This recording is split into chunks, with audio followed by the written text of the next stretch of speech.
Hey guys, what's going on? It's Am I Missing Something? I'm Matt. And I'm Zach. If you haven't joined us for one of these before, essentially what we do is we are posed with a topic from you guys, and if you want to submit your idea, send us an email. epicfootnote@gmail.com. Go to one of our socials, give us an idea, and maybe it'll make it onto one of these shows. But this one was actually something that came up over a dinner conversation between Zach, myself, our two wives.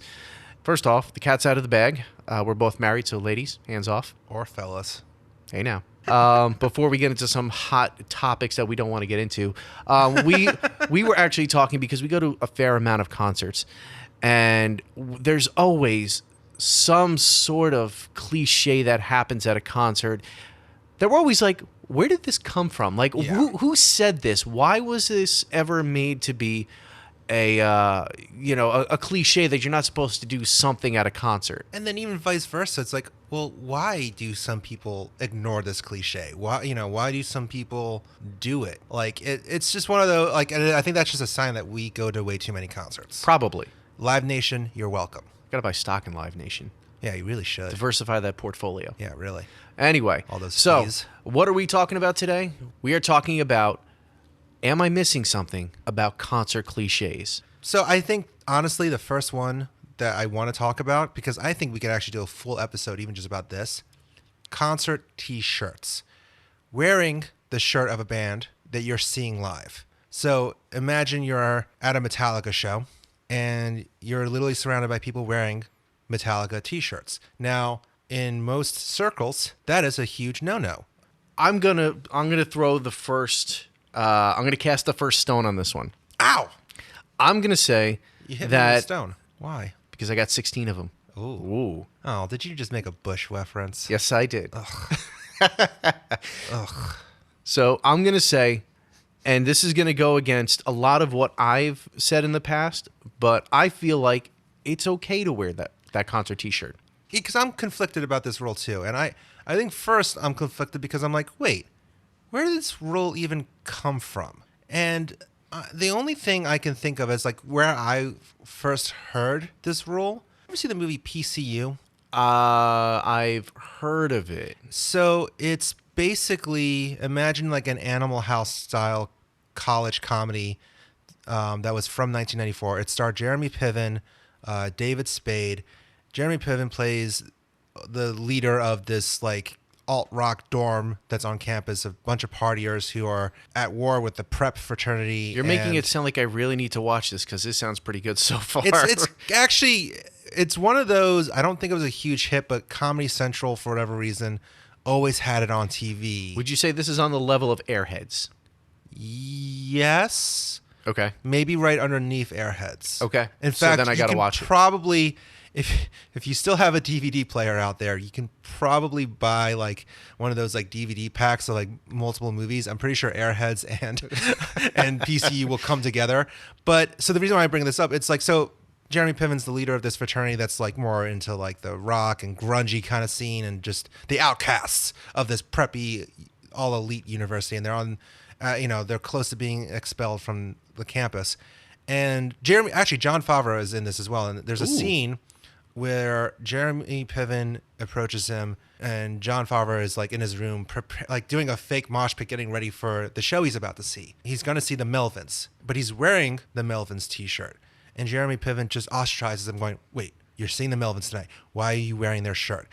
You don't do that, man. That's not cool. You know better. I expect better. Like, just literally chastises him for about to wear the band shirt to the band show. Okay. That is my first vivid memory of knowing that rule, of Jeremy Piven yelling at you for wearing that shirt. Okay. So is that the first instance of that happening though? I don't know, but here's where I'm going to say that it's okay to do that. Mm-hmm. First and foremost, I love football. I attribute it to the same thing as a football jersey. The only times where you're probably going to wear this jersey, or one of three times, is A, when you're going to go to the stadium, B, when you're sitting on your couch watching a game, or you're outside actually playing football and you want to wear a jersey because you want to support the team that you're a fan of. You want to support the band that you're a fan of, so you wear the t-shirt. then I would say that it's okay because think of all the people who have bought t-shirts over the years and they all get together to see, let's say Metallica, for example. You want to see, or you're going to see different era of Metallica t-shirts. You're going to see some, potentially rare t-shirts. You're going to see some,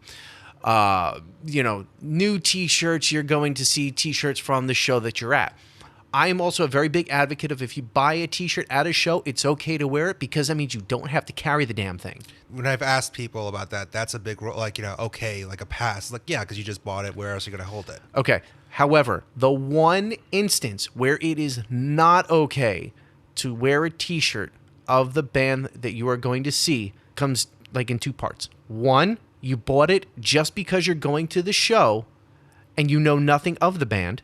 Two, you just bought the shirt to pose at the show like you love the band. Hence, the Metallica Ride the Lightning t-shirt. So before I share a story that kind of contradicts with your last no. So while I see the idea, like, because you're right, if you go to a Yankees game, you're not going to wear a Astros jersey because you don't want to be seen as that guy. You're going to wear that outfit. And I know that sometimes like the mentality is like, oh, well, what if like you actually meet the band? Do you really want to come off as the guy who is wearing that band's shirt in front of them? You wouldn't have that same thought of if you're meeting Derek Jeter, do you really want to be the guy who's wearing a Yankee shirt in front of him?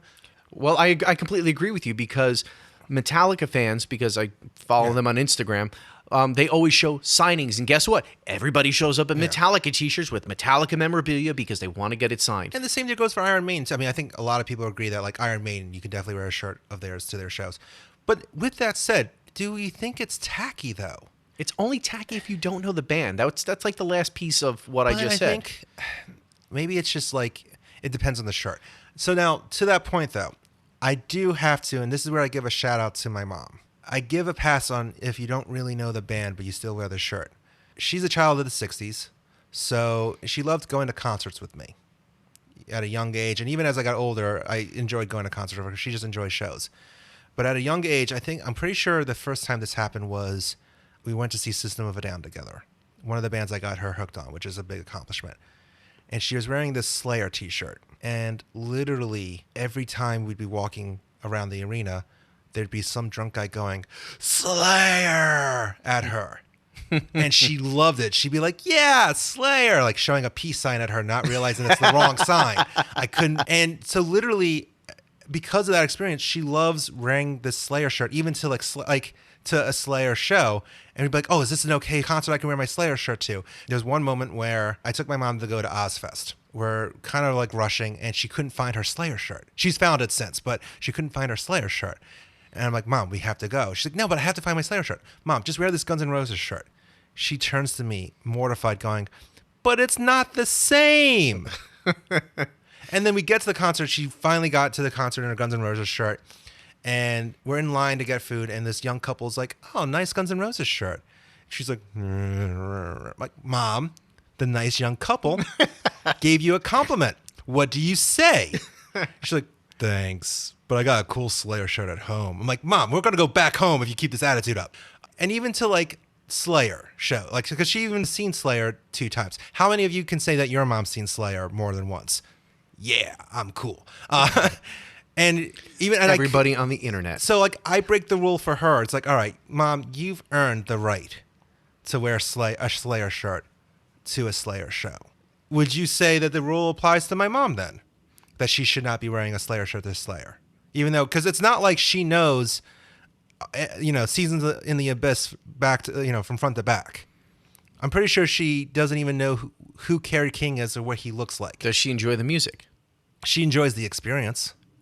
Then I would say that it is okay for your mom to wear that shirt. It's also a little bit funny to see my mom in a Slayer shirt because she does not look like a Slayer fan. No, I'm talking because I've seen this a lot where you have like Hi, Mom, by the way. These teenagers who will buy the shirt like who did this recently? I think it was one of the Jenners, the Kardashians. The Kardashians. One of them. All of them are guilty of this. Bought like an Exodus or bought a Metallica shirt, and they're walking around like they love the band. We know you don't love the band. We know that you don't know a damn song. You don't know Enter Sandman from freaking I Disappear. So it's like, Now I have that song stuck in my head. why? But why? Like, why are you wearing this shirt? Don't try to be cool and try to be hip by, oh, I've just found this metal band. You didn't find this metal band. You don't know this metal band. You don't know them. So it's Stop it. So it's a cliche as long as it's the right instance that doesn't really bother you as much. It's for the people who are fans of the band. If you want to support the band and show the band, quote unquote,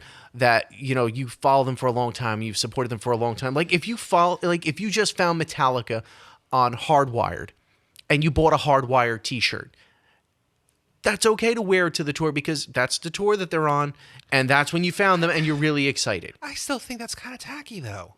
I don't know why. I just think, because to me it's like... But here, follow me on this one then. When that Hardwire shirt becomes a couple of years old, it's going to be okay to wear that t-shirt. And think about when we saw Metallica last time, you probably saw some Death Magnetic shirts that are now 10 years old, and that's okay. Because in my mind, and maybe this just shows how much of an a-hole I am. If I go to a concert, and maybe I'm playing more of a devil's advocate here because I'm happy to talk to anyone. I'm very lonely in life. I kid. But I go to a concert. On the left, there's a person. So let's say I'm going to an Iron Maiden show, and it's the Book of Souls tour. Let's say on the left of me is a fan wearing a Book of Souls Iron Maiden shirt, and then on the right of me is a guy wearing an Anthrax t-shirt. Right. And I'm thinking in my head, all right, I am probably going to have a better conversation with the guy on the right of Anthrax because he probably knows more than just Iron Maiden. Whereas I'm looking at the diehard Iron Maiden fan who's probably the only thing that's in his mind is Iron Maiden. Is it wrong of me to want to distance myself from the fanatic fan who probably can't have more of a conversation than just Iron Maiden in that moment? See, now you're going into a whole nother level of scenarios here. Because if you're talking about wanting to have a conversation with somebody, you got to find somebody who their main sole focus is not just Iron Maiden, who can tell you everything about every cover of Iron Maiden and every theory behind every song and every time signature and every song and blah, blah, blah, blah, blah. You're going to go down that rabbit hole with any fanatical fan who dives that deep into a band. But if you think that you're going to have a conversation with somebody who is just because they're wearing an Anthrax t-shirt, I would say that you're probably going to have one or two conversations with them. You're going to have a more generalized conversation about, oh, you love Iron Maiden, you saw them last time, blah, blah, blah. Or you're going to have a conversation with somebody where, oh, yeah, this is my first time seeing Iron Maiden. I love Anthrax, but I've never seen Iron Maiden. I listened to a couple of their songs and, So basically, I'm overthinking it. Pretty much. Okay. You're going to have just different levels of conversation with these people. And first off, if they're even coherent, pre-gaming in the parking lot a little too hard. I just think that if you wear the t-shirt for the right reasons going to this, like your mom, she supported you in going to see all these shows wearing the Slayer t-shirt. Yeah. That's for the right reason. Yeah. If I gave my wife a San Diego Chargers jersey, I'm a Chargers fan. Excuse me, Los Angeles Chargers fan. Not San Diego. God forbid we call them that anymore. Anyway, before I go off on that tangent, if I give her a Chargers jersey to wear to go to a game, she's wearing it for the right reason. She used to be a Jets fan. She doesn't really watch football anymore. But if I gave her that and she was supporting me, she'd be wearing it for the right reasons.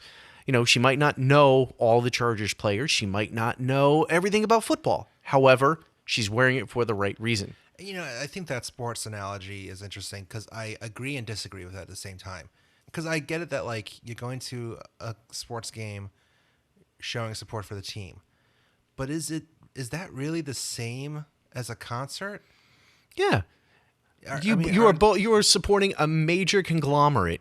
And these bands are major conglomerates, like with Metallica, Iron Maiden. Yeah. You're supporting a major conglomerate with a product that you've purchased, and now you are wearing said product in front of the conglomerate saying, look at me, look at me. So maybe is it also the venue? Does that impact? I don't think so. I think it's just people have built this up so much in their minds that it's uncool to wear this, the T-shirt of the band that you're seeing. I think that people are trying to show that there's more out there than just what's on the stage, and you're trying not to be that, trying to be a poser. I think maybe that's part of it, is that they're trying to say that you're a poser for wearing the band T-shirt. But then again, I'm going to go right back to football. You see on any given Sunday, you see people wearing T-shirts, jerseys. They'll bring blankets to the stadium. They'll wear sunglasses. They've got necklaces. There's a whole bunch of things. They'll drive in with flags flying from their cars. So how is it okay in one area and not another? I say, once again, if you're doing it for the right reasons, it's okay. So, doing it for the right reasons. I think that kind of segues into something I want to talk about. Another cliche. Bring it on. And this is an issue that I've definitely have given conflicting answers to. But the use of cell phones at concerts. The newest of the cliches. The newest of the cliches. And I think it's interesting because there's like a cliche within a cliche here, because we're starting to see, now it's become the norm to have literally everyone take not just photos of concerts on your phones, but also even video. There's a lot of people, some people who I'm actually even shocked. I would have thought they would not want to do this, or they know they'd be in a position where they'd feel like weird doing this. But even just live streaming an entire show from the crowd. I will say one thing, but I'm sorry. I'll say one thing before you go on, that this is not a new thing to take the music from the show, do a recording like that. Oh, absolutely. But it's just right. The way, yeah, it's true. Because even before, I was talking to my wife, Jen, about this, how, yeah, all these, people using cell phones. Well, before that, we were using digital cameras. Before even that, there was actual film and tape recording. People for certain shows, they used to be able to hook up to the soundboard and pull the sound from the shows to get a bootleg. That's how Grateful Dead made their living, is by letting fans essentially bootleg every single show. Right, exactly. So continue. It's true. It's not a new trend. It's just the way it's coming. But now within the whole cell phone craze trend, we're seeing a trend where artists are actually banning the use of filming and cell phones. So in some cases, even making fans put it in, little pouches and cases and that they have locked for the whole show. And in some cases, just banning it. So Matt and I last year got to see Tool live, and they were infamous about having the rule of be jealous. Yeah, you should be. No cell phones allowed during the show. And at first I'm like, well, that's kind of annoying. What's the big deal? You should be actually wanting fans. Because to me, it's all right, I'm a fan taking a bunch of photos and I'm posting on social media. On the one hand, it's just a fan being annoying and oh, look at me, how cool am I that I was at this show. But on the other hand, it's that's free promotion for the band on a fan's social media. It's almost like the new way of a band T-shirt showing that someone likes that band. But what I really liked what Tool did. Well, so first, we went to the show, and I have to admit, it was actually kind of nice and refreshing to see a whole show, not just pieces of a show, without looking through my cell phone to get the best photo. Because I'm guilty of this. I'm always guilty of taking as many photos and videos as possible of a show. And then what they did, what was even cooler, the last song happened. They're like, all right, so this is the last song. Go ahead and take photos and videos that you want. So it's all right, you had a whole show where you didn't look at your phone for once. But now it's the end of the show. Go crazy in photo. And it was actually jarring. As soon as I got out the phone, I was like, whoa, I was not expecting to be as jarred by looking through a cell phone now that I spent a whole hour just staring at a stage. But it was kind of nice. They gave you both experiences. They let you enjoy it as just a viewer, and then, all right, now you get 5 minutes to be a paparazzi guy. You got to have both worlds, and I actually really appreciated the way they set that up. I don't know if you felt the same way. Well, okay, I normally don't take photos and videos at shows. You're the photo video guy for the podcast. So I'm also I don't know why. Continue also, but that's another fun little side conversation is why do we as humans feel the need to take a million photos and not just enjoy the show for what it is? Right. So for Tool, first and foremost, I think I might be the only one under this impression that Maynard trolled the entire audience, because the last song that they played was Stinkfist, and the lyrics inside of the song literally say, I don't want it. I just need it to breathe, to feel, to know I'm alive. And now, Yeah, that really was powerful. and it's like taking your cell phone out to take photos and videos, literally, of us singing about you and your need to take your cell phone out and take a photo or a video of us. In my mind, and it's a very twisted mind, it's very funny. It is, and it's so true, though. Like, I think that just answered the question. Like the question I posed: why do we feel the need to do this? Because we need to show proof that we experience this. Right. That, and everybody's addicted to their cell phones now. So that's a whole nother thing. But even before that, like with the digital cameras, with the tape recording, we needed proof. It's for memories. And I think that's part of what it is. I have a ticket book, and it kills me that we can't get like printed tickets anymore. Yeah. You have to put them on your phone and take a screenshot of your phone and print out the screenshot and now put it in the ticket book and whatnot. So that kills me. But it's a memory. And you don't want to forget it. Like, it's nice to say that I saw the Red Hot Chili Peppers back in 2000 and whatever. I remember a couple of moments here and there of the show, but I don't remember the show. Yeah. Or, I saw, and this is going to be probably something we talk about later on this year with Linkin Park's album Hybrid Theory turning 20 years old this year. Spoiler alert. When I saw Linkin Park for the first time, I wish I remembered it because it was at a very small venue. It was before Hybrid Theory came out. It was almost like the album launch party. And I wish I had a photo or a video or something from that performance to look back on and remember what I saw. Now, with technology in the way that it is, you have that readily available. And everybody wants to do it. It's funny you say that. And you also don't have to buy the DVD. Yeah. Because you're going to remember it from the eyes of the production crew. You're not going to remember it through the eyes of where you were sitting and what you and your friends might be doing. You can hear in the audio, what you guys you're doing or singing along to. So there's a lot there. There's a lot more memory in what you are able to provide yourself than to get from the band to say, hey, this is how you remember it. It's funny you said just about memory, and I think, we're quick to say like, oh, of course I want to remember this or something crazy like that. But it's kind of true that like, memory is not as good as it used to be. I remember, so last year marked 10 years since I had gone to Bonnaroo. And it was an awesome lineup. I mean, I remember vividly getting to see Beastie Boys' last concert because they were about to do a bunch of festivals, and Bonnaroo ended up being the last one before Adam announced, or MCA announced, that he had cancer. I remember vividly seeing Bruce Springsteen. I remember seeing all these acts, and I took a million photos of the whole thing. So 10 years later, that was in 2009. 10 years later, I'm looking at all the photos that I posted on Facebook from the event. And I'm like, yeah, of course, I remember this. I remember seeing even this comedian.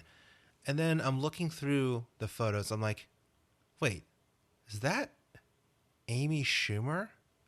Did I see Amy Schumer at Bonnaroo? What? Like this, because like now she's one of the biggest comedians. But in 2009, which is when I went to Bonnaroo, she was a nobody comedian who was literally playing, I'm pretty sure, now I'm thinking back, I could be wrong, I think it might have been the Thursday comedy tent show or maybe early Friday afternoon set.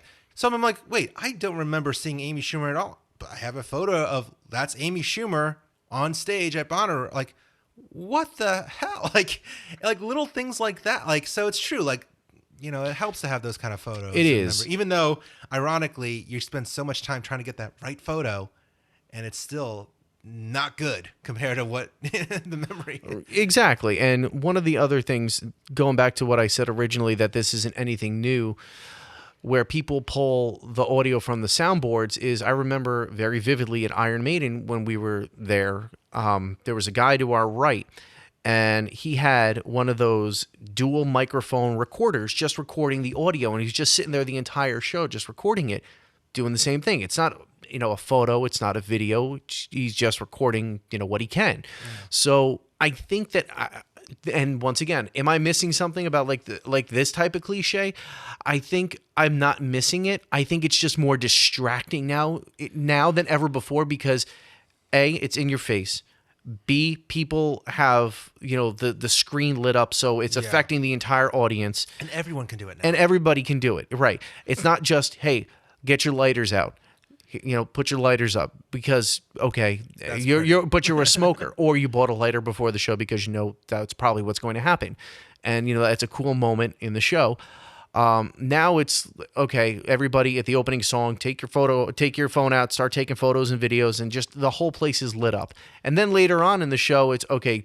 Take out your cell phones. It's not even take out your lighters. It's take out your cell phones. That happened a while ago, and that's kind of why I loved how the Tool show was set up, in that it allowed you to have a good chunk of time without any distractions, just to really enjoy and focus on the show, but then still gave you the little, like, the way it just was set up was like, all right, please put your phones away. And then, okay, now you're going to have a moment to capture those memories. For some reason, it gave you all the right feels. It gave you all right, I get to have my moment of just enjoying the show for what it is. And then I get my moment of capturing a memory for the scrapbook. And then maybe before we move on to another cliche, I mean, there's so much complaints about, oh, why do I have to put my phone away?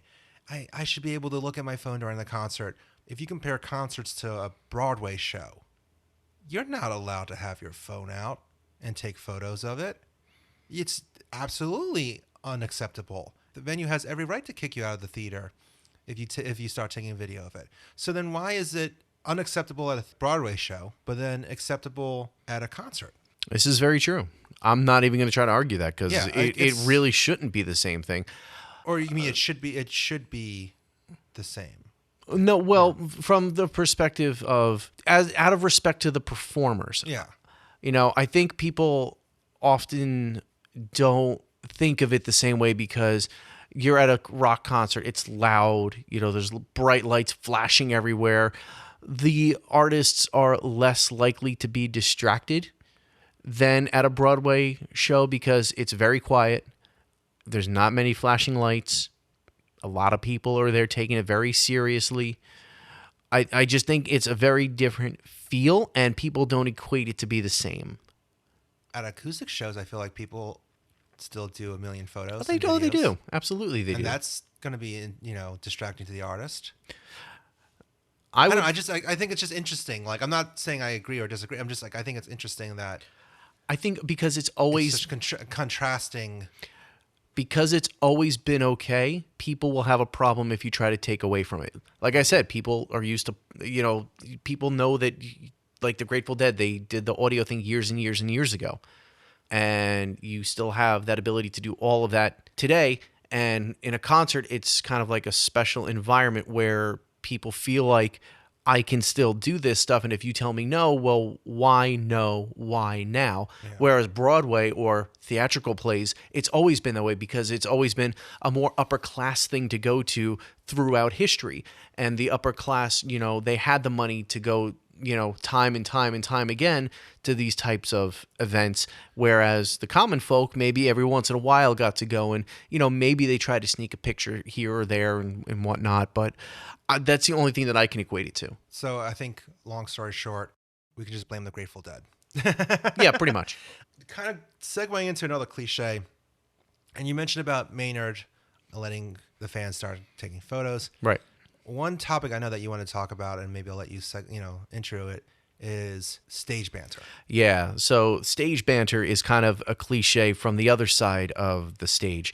So I think that a band who needs to come out and say something to the crowd needs to do it in a way that's both engaging and not hokey, because there are tons of times where that a band has a little script written where every night they say the same thing. Oh, that this, I don't know, New York was a better crowd than you. Let me hear you scream. And that they do that every place that they go to. There's also the bands that try to over hokify their stage banter. And Opeth is one of them, I think, because Michael actually gets on stage and he starts to joke around with the crowd and the crowd laughs, but it gets hokey after a while. It's like, we want to hear you play. You have 8 to 10 minute to 20 minute long songs. Let's cut down on some of the chatter. Maybe get an extra song in there. But on the other side of it, there are bands that do a great job of not doing anything interacting with the crowd. Maybe it's a language barrier, but I'm going to go ahead and say Rammstein. They don't interact with the crowd at all, at least here in America. And it's great. They come on, they say hello, they get into it. They got a huge stage production too. Right. Though. But still, it's part of the show. Yeah. They do their thing.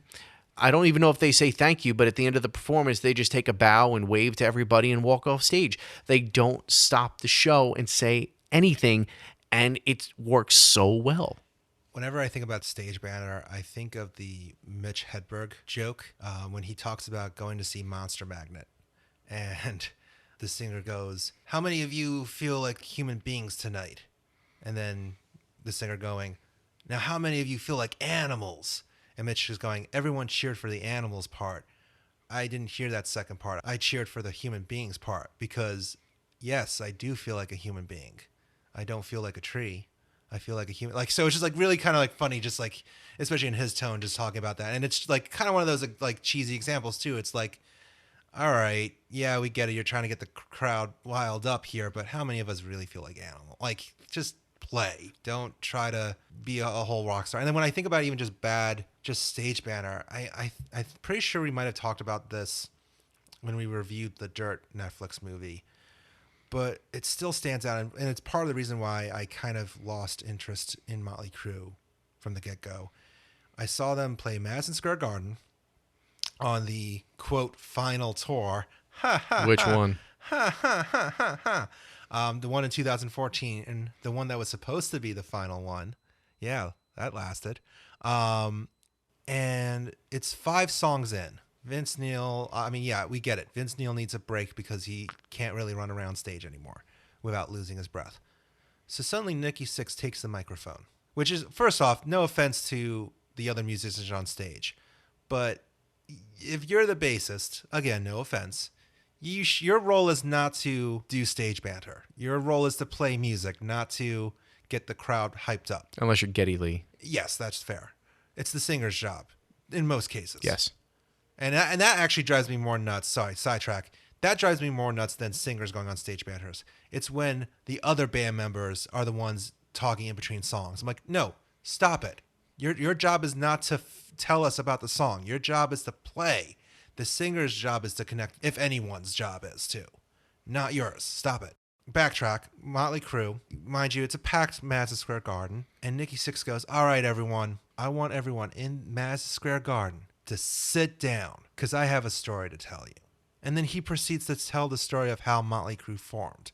As if no one in that arena had read the dirt. As if not every single person in that arena already knew how the band formed or whatever version the band likes to tell. And I'm just like, are you freaking kidding me? You're playing at Madison Square Garden and you're telling us a story? Like, it just is like mind-boggling to me. Like, no, I didn't pay to hear you tell this. I paid to hear, well, I didn't pay for the tickets. It was a comp show. But it was like, no, I came here to see you guys perform music, not to, reenact how you and Tommy Lee met for the first time. It was just ridiculous. It's almost as bad as when like you see musicians like try to do like almost like the Freddie Mercury kind of pose where they're just begging for the crowd to like cheer for them, just for them standing up. Like that moment like where they're done playing a part and they just like kind of stand behind the instrument, nodding at the crowd, like waiting for them just to be like, "Oh my God, they're on stage," like as if they're gods. Like, stop standing and begging for attention and just play already. That's when I lose interest in a band, when they're like just panning to the audience. Yeah, and Tool didn't do a lot of that either. No, they were great. Yeah, Tool, I mean, they come on stage, they play. Maynard just says, I think literally the interactions that he had with the crowd were, "Sounds like a Jersey crowd. Thank you.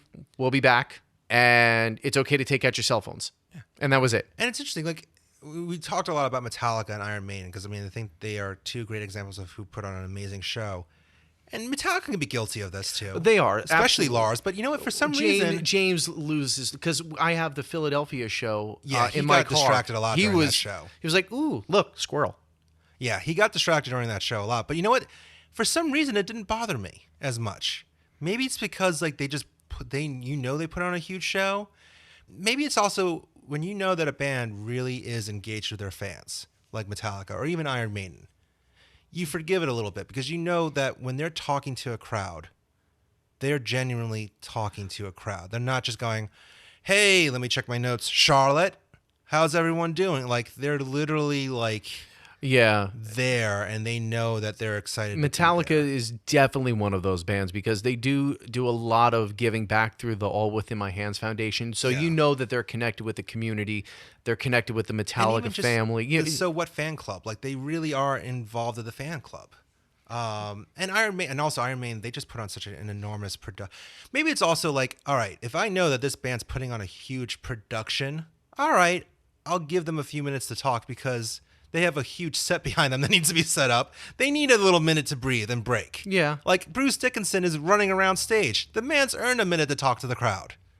He's earned the right to like go, hey, while the band tunes up real quick, let me just fill you in on something real fast. Like, Right. It's not like I can think of just a number of bands offhand, like the new version of 3 Days Grace. Just looking at them and watching them connect with the crowd, or watching. Oh my God, I can't. There was one band. I forget who they were on tour with, but they were called My Darkest Days, and they were opening for somebody.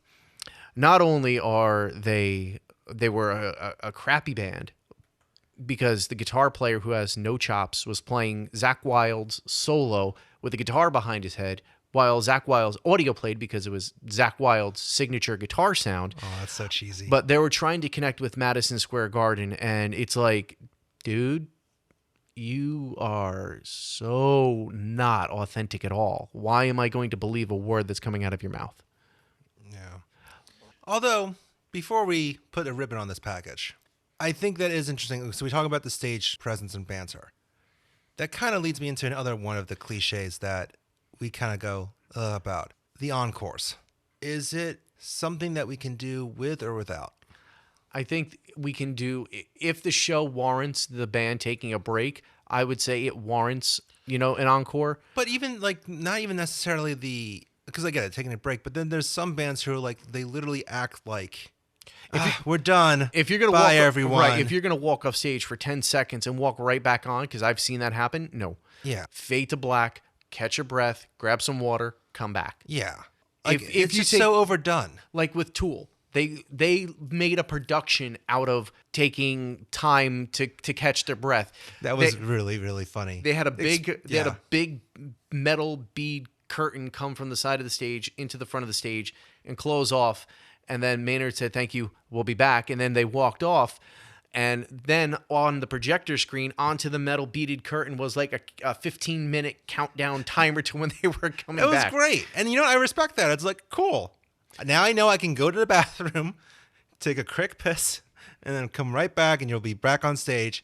But it's just like there's the bands who just like act like, oh, goodbye, everyone. This is great. Only like just to make the whole crowd go, we want more. We want more because their egos need it. It's like enough already. Like even Slayer, say what you will, like they at least go like, no, we're not going to do encores. We're just going to freaking play through as much as we can. Right. Not waste any time and just go right into it. I mean, if the band is doing, I don't know any band that does this, but just saying, like, if the band is dancing around on stage like they're a boy band and they need to take a break, sure, go ahead, go take a break, come back. Yeah. 5 minutes. Okay, so what do we think about the concert T-shirts? Are we missing something? I'm still torn about that. I say yes, I'm missing something. Yeah.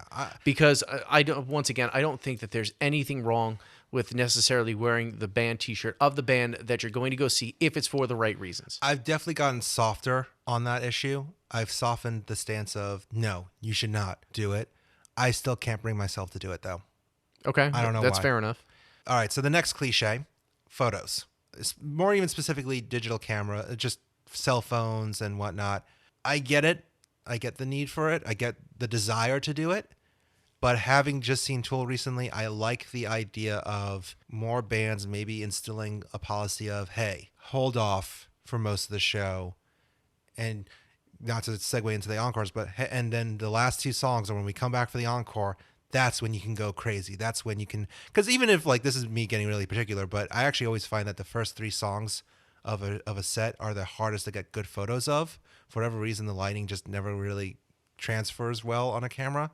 So I like the idea of, all right, and maybe we can start this trend. Let's start the trend of, hey everyone, wait to watch the majority of the show, and then the last 3 songs, the last 2 songs, then we can all agree, all right, that's when we all take our cell phones out. Because and that's take when photos. Metallica is going to play Enter Sandman. Yes. So maybe that's when. And even if there are a few rogue jerks who decide, no, I'm going to take a photo when they play I Disappear in the 3rd song in. All right, so that's just one fan versus a million fans in the arena. And, I honestly don't think that I'm missing anything for the same reasons. I know the need and the want to be nostalgic and have the memory of the show. I completely get it. But yes, I do feel like there needs to be a new trend somewhere where, we say, hold off, because it's actually really nice to see a show in the complete dark. Yeah. So yeah, let's hold back. Let's not take photos and videos throughout the entire show. But maybe if it's your favorite song, okay, great. But then maybe to the end, save your photos and your videos. And then the encore thing, I'm missing something. Why the hell do you need to have an encore? Yeah. Like have an encore unless with Tool, the guys just played straight through the entire time. But don't act like you're done with the show. Right. Exactly. Hey, we'll be back. Yeah. See you in a few minutes. Like, okay, oh, cool. We wean off the few fans who really aren't fans, but just wanted to like beat the traffic. Just play the whole show. Exactly. Just enough. And then also the stage banter, time and place. Like, I'm going to add in a stipulation. Your stage banter should be under a minute if you're going to do stage banter at all. Total, or each segment be like a minute? I think you're allowed, I'm going to be really particular. You're allowed 5 minutes of total banter, and each segment should be under a minute. It makes sense because if you think about like people in radio and how much they can potentially talk, shut up and get back to the music at some point. You don't need, even if you have a huge stage production, you don't need more than a minute in between songs. And frankly, if you really need a band member to have a few more minutes to breathe, then just have a guitar solo, then have a bass solo, then have a drum solo. Like a lot of the big bands do that anyway. Right. So then just do that. And you know what? A lot of fans might actually kind of enjoy it anyway. Just throwing that idea out there. So I'd say that's a cliche that I don't understand why it's still such a trend in concerts. Yeah, considering that this is something that you've wanted to do your entire life, you should be really excited to do it because you could have a mundane desk job like 99% of the population. And stop posing like rock gods in between songs, like just begging for applause just for the fact that you're standing. No one cares. Just freaking play. And also, sorry, bassists, drummers, guitarists, but if you're not the lead vocalist, you should not be addressing the audience for more than 30 seconds. If it's a hometown show, sure, maybe you can say something, but that's the thing. A singer, less than a minute. Any other member on stage, less than 30, if that. You're putting a lot of rules out here. I think they're fair. Am I fair in my rules? Are cliches on point? Like, are we missing any cliches? Let us know on Facebook, Twitter, Instagram, @Epic Footnote. We want to hear your thoughts, and maybe we'll even see you at a concert. And then come up and say hi. So until next time, thanks so much for listening. We really appreciate it, guys. Take it easy. Talk to you all soon.